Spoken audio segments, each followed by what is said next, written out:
संतश्रेष्ठ ज्ञानेश्वर महाराजांच्या पालखीचं प्रस्थान येत्या 19 जूनला तीर्थक्षेत्र आळंदीमधून होणार आहे आणि ह्या पालखी सोहळ्याची पूर्वतयारी कशा पद्धतीने केली जाते या संदर्भात आपण अधिक माहिती मंदिराचे मुख्य विश्वस्त आणि पालखी सोहळ्याचे प्रमुख योगी निरंजननाथजी माझ्यासोबत आहेत। योगीजी, काय सांगाल, या वर्षाचा जो पालखी सोहळा आहे तो कशा स्वरूपाचा असणार आहे आणि कशा पद्धतीने तयारी सुरू आहे? ज्येष्ठ वद्य अष्टमी म्हणजे 19 तारखेला ज्ञानेश्वर महाराज आळंदीमधून पंढरपूरकरता प्रस्थान करतील।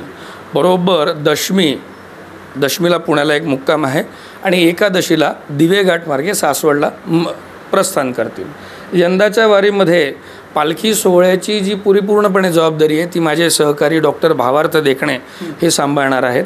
आम्ही आता सगळे 6 विश्वस्त आहोत आणि या सगळ्या पालखी सोहळ्याचं नियोजन संस्थान कमिटी म्हणून प्रशासकीय, पोलीस अधिकारी, सामान्य प्रशासन यांच्यासोबत आपण चर्चा करून करतो। एकंदरीत आता आलेला हा सगळा पाऊस आणि त्याच्यापासून निर्माण झालेली सगळी परिस्थिती यावरून एक गोष्ट तर नक्की होती की पेरण्या झालेल्या आहेत किंवा पेरण्या होतील, त्यामुळे यंदा समाज जास्त राहण्याची शक्यता नाकारता येत नाही। आम्ही सामान्य प्रशासन तथा पोलीस प्रशासन यांना हे पण विनंती केली की एकंदरीत 27 जूनपर्यंत पावसाचा सावट पालखी सोहळ्यावर राहण्याची शक्यता आहे, त्याचा अंदाज घेता त्यानुसार सुद्धा व्यवस्था व्हाव्यात।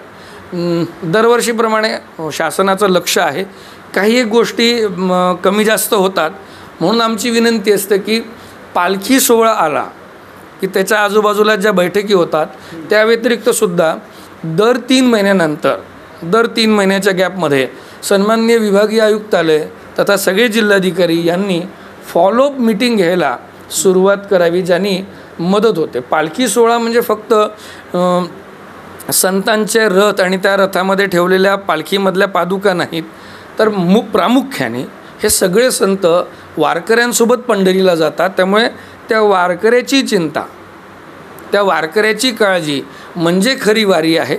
आणि मला तरी असं वाटतं की त्यामुळे या पालखी सोहळ्यावर दर महिन्यात 3 महिन्यातून एकदा का होईना परंतु बैठकी झाल्या पाहिजे, त्याचे फॉलोअप घेतले पाहिजे। निश्चितच योगीजी, जसं की आपण सांगितलं की यावर्षी जे आहे वारकऱ्यांची संख्या वाढण्याची संभावना आहे, कारण की पाऊस पडलेला आहे, परंतु त्यांच्या व्यवस्थेसंदर्भात, कारण की जागा अभावीसुद्धा गर्दी वाढली, जागेचा पुढे चालून जो आहे तो मोठ्या समस्या बी निर्माण होत असतात। त्या संदर्भात तुम्ही स्थळ पाणीसुद्धा विश्वस्तांकडनं करण्यात आले, कशा पद्धतीने त्याचं व्यवस्था असणार? आम्ही सगळं विश्वस्त मंडळाच्या ठरलेल्या नियमानुसार वारीचा तब्बल 1.5 महिन्या अगोदर एक तळ पाहणी सगळी होते। त्या तळ पाहणीमध्ये आमचेसुद्धा स्वतःचे काही अंदाज असतात, म्हणजे परंपरेने जे काही अंदाज दिलेले आहेत ते, त्या व्यतिरिक्त या वारीच्या संदर्भातल्या सगळ्या व्यक्तींनासुद्धा आपण त्या तळ पाहणीमध्ये घेऊन जातो। यंदाच्या वर्षी आलेल्या पावसामुळे NHAचे जे कामं सुरू होते त्याच्यामध्ये प्रचंड थोडी गडबड झालेली आहे, परंतु मला तरी असं वाटतं की प्रशासकीय यंत्रणा आणि आत्ता सन्माननीय मुख्यमंत्री साहेबांनी घेतलेली, म्हणजे त्याच्यात सन्माननीय उपमुख्यमंत्री साहेब पण होते, यांनी घेतलेली मीटिंग यामुळे थोडं कामाला स्पीड येईल असा अंदाज आहे। आणि राहिलं तळ पाहणींच्या बाबतीत तर मला तरी असं वाटतं की यावर्षी 3 तळ पाहण्या झालेल्या आहेत आणि आत्ता 19 तारखेच्या अगोदरसुद्धा आम्ही परत सगळे विश्वस्त आम्ही परत एकदा तळ पाहणी करणार आहोत। म्हणजे या तळ पाहणीमध्ये पॉसिबिलिटीज पण असतात की पाऊस जर आला तर 11th आवरला काय करावं, जास्त दिंड्या आहेत त्या दिंड्यांचीसुद्धा व्यवस्था कशी व्हावी, म्हणजे जे काही मॅन्डेट नियम ठरलेले आहेत त्या नियमांवर आपण जर समजा उतरत असू तरच त्याला तळ पाहणी म्हणतात। आणि ज्ञानदेवांची सेवा म्हणजे काय, परत एकदा या वारकऱ्यांची व्यवस्था लावली, ते वारकरी सुखावले की ती ज्ञानदेवांची सेवा आहे असा दंडक आहे। त्यामुळे या बाबतीत तळ पाहणी परत एकदा होणार। परंतु काही जे स्थळ आहेत माऊलींचा पालखीचं मुक्कामाचे, तिथे काही ठिकाणी अतिक्रमण बी दिसून येतं। या बाबतीत त्या जिल्ह्याच्या जिल्हाधिकाऱ्यांना आणि नवे नुसतं विभागीय आयुक्तांना देखील आणि सन्माननीय मुख्यमंत्र्यांना सुद्धा आम्ही कागदपत्री सगळे अपडेट्स दिलेले आहेत आणि त्याच्यावर कार्यवाही होईल।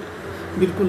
अगदी शेवटचा प्रश्न आहे, कारण की आळंदीमध्ये सुद्धा यावर्षी जी आहे ती संख्या मोठ्या प्रमाणात येण्याची शक्यता आहे आणि आळंदी मंदिर प्रशासनाकडनं नेमकं मंदिरात कशा पद्धतीची व्यवस्था? मागल्या वर्षी आम्ही सगळ्या मानाच्या सगळ्या दिंड्या ज्या असतात, प्रस्थानाला सगळ्याच्या सगळ्या दिंड्या आत येऊ शकत नाही, वाढती संख्या, वाढत्या दिंड्या पाहता जो नियम मागल्या वर्षी सर्वांसोबत चर्चा करून ठरवला होता, म्हणजे प्रत्येक दिंडीला एक विशिष्ट आकडा, एक विशिष्ट संख्या देऊन ठेवलेली आम्ही मागल्या वर्षी परिपूर्णपणे चर्चा केली होती. त्याला सन्माननीय जिल्हा न्यायाधीश महोदय, पदसिद्ध अध्यक्ष पण उपस्थित होते. त्यामुळे याही वर्षी त्या सगळ्या दिंड्या तो एका संख्येचा नियम पाळून प्रस्थान व्यवस्थित होईल. निश्चितच या ठिकाणी हे होते निरंजन नाथजी. त्यांनी सविस्तर अशी माहिती या पालखी सोहळ्यासंदर्भात दिली आणि ह्या वर्षाचा जो पालखी सोहळा आहे तो अद्भुत आणि असा विशाल पालखी सोहळा जो आहे तो यावर्षीसुद्धा संपन्न होणार असल्याची खात्री या ठिकाणी विश्वस्तांकडून व्यक्त करण्यात आली. कॅमेरा पर्सन विकास बरोबर दीपक चव्हाण, सुदर्शन मराठी, आळंदी.